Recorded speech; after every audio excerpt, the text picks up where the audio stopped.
Bienvenue dans cette nouvelle vidéo, je m'appelle Laura, je suis web designer et consultante Squarespace et aujourd'hui on va voir comment enlever la pagination sur vos articles de blog. Ok, donc là typiquement pour cet exemple, je suis partie d'un ancien site, portfolio, d'un ancien template et on a nos articles de blog voilà, sur la gauche, on a au centre notre article de blog, donc on a bien notre titre, le contenu, on a ici un carrousel de posts suggérés et quand on descend un petit peu, on a ici la pagination avec du coup l'article précédent et l'article suivant.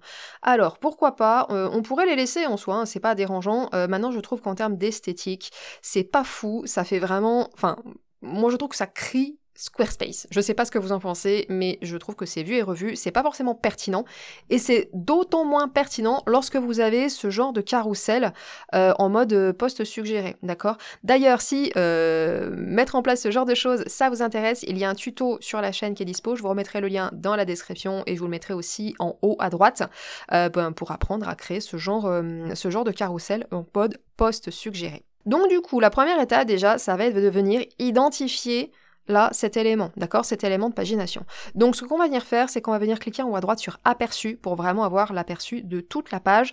On va descendre ici et on va venir faire un clic droit, Inspecter, pour venir ouvrir la console, d'accord? Donc là, en fait, quand là, vous êtes dans le code hein, de la page. Donc, quand je passe ma souris sur les différents éléments, on voit que ça vient surligner les différents éléments de la page. Donc là, on va pas simplement sélectionner cette partie-là, on veut vraiment tout sélectionner. Donc je vais remonter un petit peu jusqu'à ce que on puisse venir sélectionner l'intégralité de l'élément. Et vous voyez, il est là. On voit qu'on a le padding autour en vert. Donc je clique.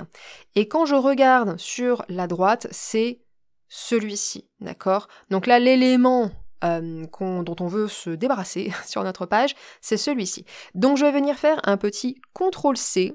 D'accord? Je vous mettrai dans la description le lien vers le blog sur lequel vous allez pouvoir retrouver le sélecteur à utiliser, comme ça vous n'avez pas forcément besoin de vous-même aller mettre les mains dans le cambouis, c'est vraiment pour vous montrer, pour les personnes qui veulent aller un petit peu plus loin, pour les personnes qui veulent rester à un niveau tranquille, débutant, je vous mets le lien dans la description. Donc on est venu récupérer ce sélecteur, on sort. Alors là, il est possible, comme moi, que vous ayez un petit bug d'affichage et que vous ne voyez plus là en haut à droite le bouton pour sortir de l'éditeur. Donc si vous êtes dans cette situation, faites F5 hein, tout simplement pour venir rafraîchir la page. Comme ça, il va venir vous recharger l'éditeur Squarespace et on revient ici. Donc c'est parfait, comme ça on revient à 0. Donc là, ce qu'on va venir faire, c'est qu'on va venir aller dans notre éditeur de CSS. Donc je clique sur la petite loupe ici même en haut. Je viens chercher l'éditeur de CSS personnalisé, on voit qu'on a déjà un petit peu de code qui a été appliqué, donc on va venir tout simplement faire un peu de ménage.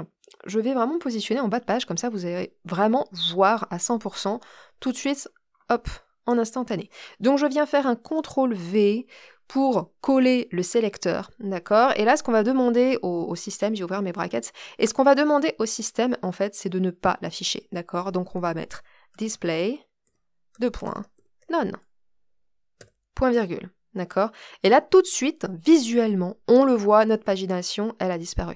Donc, j'enregistre et c'est terminé. Ok, ma pagination a disparu sur mon article de blog. Je suis contente. Il ne me reste plus que ce carrousel qui est quand même beaucoup plus esthétique. Si ce tutoriel vous a plu, likez, abonnez-vous et puis n'oubliez pas de récupérer dans la description votre cadeau offert, les 5 codes CSS que je copie-colle sur tous les sites de mes clients. C'est pour vous, ça se passe en description. Et puis, on se retrouve dans une prochaine vidéo. Bye bye!